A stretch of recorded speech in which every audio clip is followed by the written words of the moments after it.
이 독자 중에서는 나는 아니라고 단언하는 사람도 있겠지만 공감하는 사람이 더 많았을 것으로 봅니다.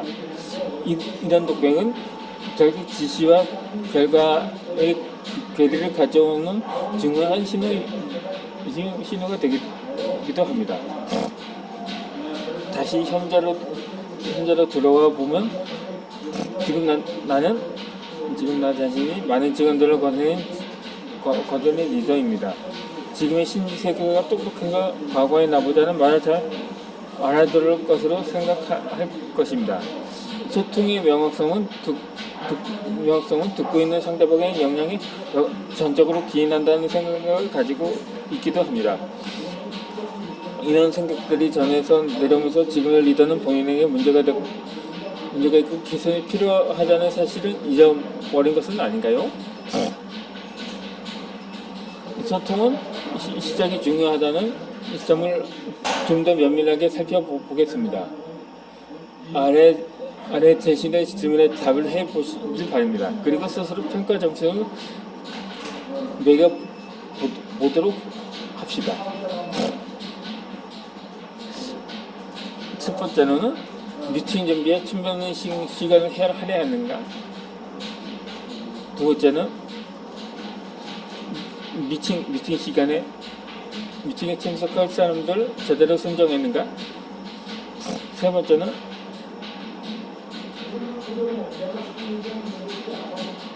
미팅에서 눈에 들 주제를 사전에 전달했는가? 다섯 번째는 참석자들에게 준비할 사항을 사전에 명확히 전달했는가? 다섯 번째는 미팅 리허설 했는가? 여섯 번 그러니까 예상 질문이든가 저항, 침묵을 대비를 말하는 거죠. 여섯 번째는 미팅 내용이 잘 전달되었는지 어떻게 파악할지 생각해 보았는가? 일곱 번째, 미팅에 대한 사후 조치를 어떻게 할지 명확히 전달했는가? 여덟 번째, 미팅에서 논의된 안건 누가 담당인지 애매하게 정리하고 넘어간 건 없는가? 아홉 번째, 미팅에서 논의된 안건 중 누가 담당인지 애매하게 정하고 넘어간 건 없는가? 아홉 번째, 미팅에서 지시한 건 정확히 이해했는지 당사자의 입을 통해 확인했는가? 특히 이게 여부를 확인할 때는 노래는 기술이 필요합니다. 리더가 말하고 바로 이해하는지를 물어보면 상대를 믿지 못하겠다고 말하는 것과 다르지 않습니다. 아래 10번째에서 12번째 문항을 통해 다시 한번 확인해 보도록 하겠습니다. 질문을 자유롭게 하도록 배려했는가?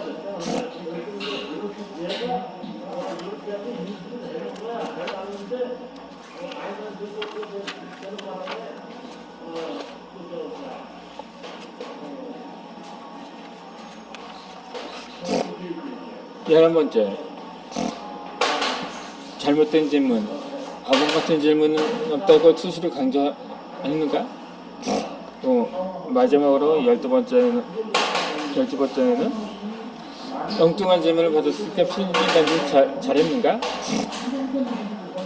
위 질문에 맞춰 스스로 평가해보면 좋은 소통 리더로서 제대로 준비하고 실행했는지 여부를 알 수가 있습니다. 지금 세대는 우리가 성장할 때와는 전혀 다른 반응과 생각을 가지고 표현할 가능성이 상당히 높습니다. 이런 반응에 우리가 어떤 반응을 보이는가에 따라 그들이 기성세대를 보는 시기가 달라질 것입니다. 만약 리더가 다양한 관점과 배려를 보여줄 때는 직원들 스스로 제시가 잘 연결되어 동정시성을 느낍니다. 위 질문을 일이 발생할 때마다 모두 점검할 필요는 없지만 나름 습관이 돼도 자리에 잘 보이는 것을 보관할 것을 제안합니다. 효과적인 소통을 위해 리더가 하는 노력은 1차적으로 직원을 위한 것이지만 결국은 팀의 성과라는 결과를 이끌어낼 리더 대신 자신을 보호하는 중요한 조건인 것입니다. 이 말을 항상 기억하기 바랍니다. 그렇게 제대로 된 소통은 리더 자신을 보호해야 합니다.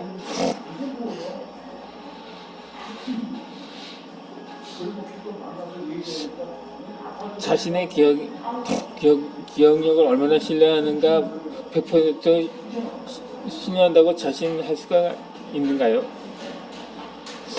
최선의 대답은 되게 상당 부분 정확하다가 아닐까 싶습니다.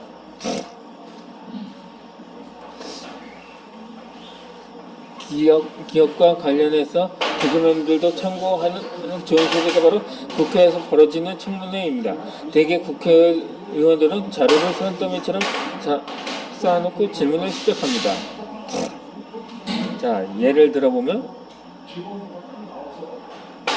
지난 2000년, 2000땡땡년 땡을 땡땡땡을 만난 것으로 되어 있고 통화 기록도 있는데 정말 이럴 겁니다.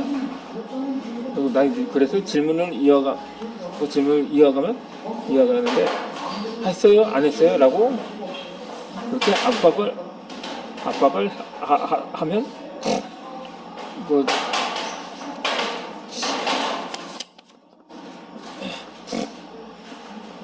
이어서 여기 증거가 있는데 우리 발 내밀 거예요. 내 발이 무서워요? 이거하고 호통을 칠다가 이렇게 낯선 질문에 핏대를 세운 고성과 함께 상대편으로 파고듭니다. 그러면 대답은 대동소이합니다.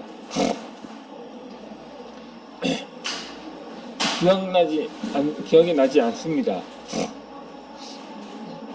제가 하는 일이 얼마나 많은데 그걸 일일이 다 기억합니까?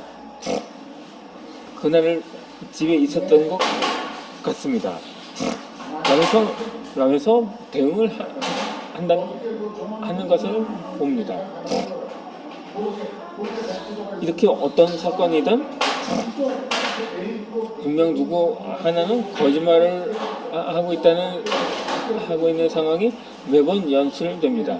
물론 질문을 받는 사람들, 대한민국에서 최고로 성공한 정직 대통령이라든가 기업 총수, 고위공직자들이 기억나기 한참 오래하는 사람들은 아니라고 믿습니다. 정말 기억나지 않을 수도 있지 않을까 생각해 봅니다. 우리도 가끔 어제 저녁에 뭘 먹었는지 떠오르지 않는 경우가 있습니다. 심지어 손에 들고 있는 안경을 찾는 경우도 있습니다. 우리가 정확하다고 믿는 기억은 실상 왜곡된 경우가 상당히 많습니다. 다시 직장에 관한 예를 설명하다 보면 이런 말들은 어디서 한 번쯤 들어봤을 것입니다. 앞으로 우리 부장만은 대자 녹음을 해야 된다는가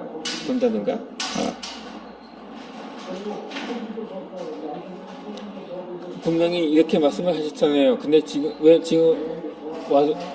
와서 왜 다르게 말씀하시는 건가요?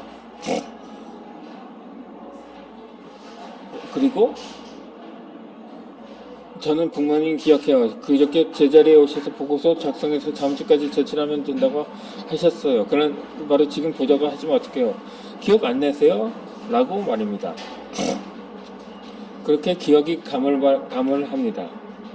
일반적으로는 리더는 많은 일을 동시에 처리해야 합니다. 복잡하게까지 해서 섞이기가 쉽습니다. 아니라고 부인하고 싶겠지만 어머니는 사실입니다. 우리 인간의 뇌는 동시에 여러 가지 일을 하면 효율이 떨어진다고 뇌과학자들은 공통적으로 말합니다. 독일의 심리학자 헤르만 에빙하우스는 인격은 어떤 것을 암기하고 나서 20분만 지나서 기억의 40% 이상 사라진다는 완강률로 망각 곡선을 그려내기도 했습니다. 우리가 자신하는 기억을 다 매 순간 의심할 수밖에 없는 것입니다.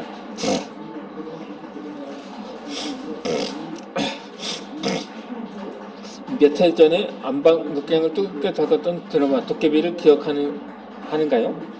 케이블 TV 최고 시청률을 기록하면 아직 우리 내리에 남아있는 드라마입니다. 일본에서도 상당히 큰 방향을 불러일으켰고 지금도 한일 드라마를 비교할 때 사례로 등장할 정도로 파급력이 상당했습니다.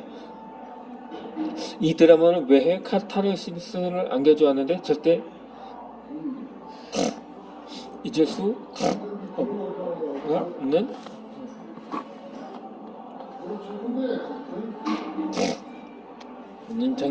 명장면이 있습니다. 도깨비가 무로 들어가며 기억을 지우자 여주인공이 그걸 도태 필사적으로 적는 모습입니다.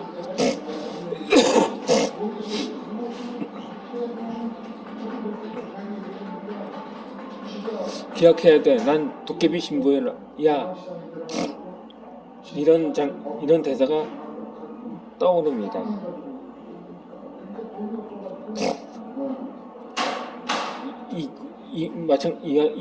이와 같이 신입사원 때부터 필기를 무척 좋아해서 상사나 수험배의 말을 꼭 받아 적는 습관이 있었습니다.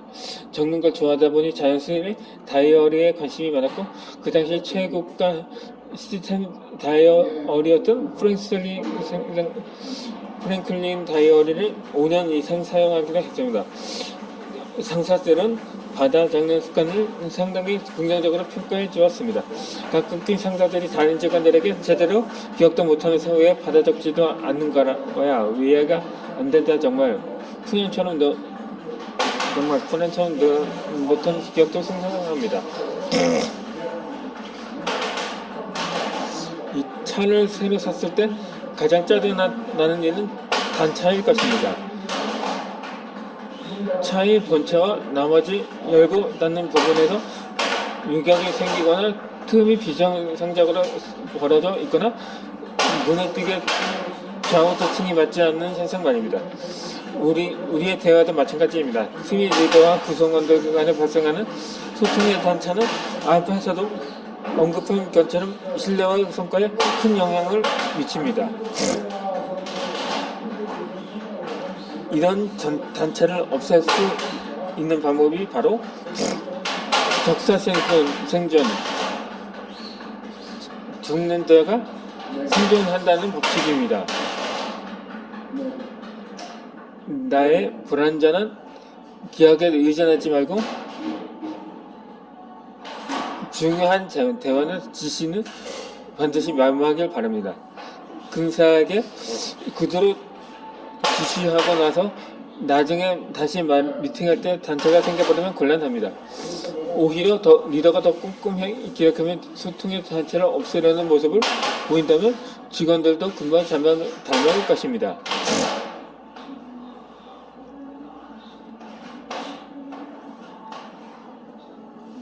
그런데 이 받아쓰기는 애들이나 하는 거라고 생각하는 사람도 있습니다.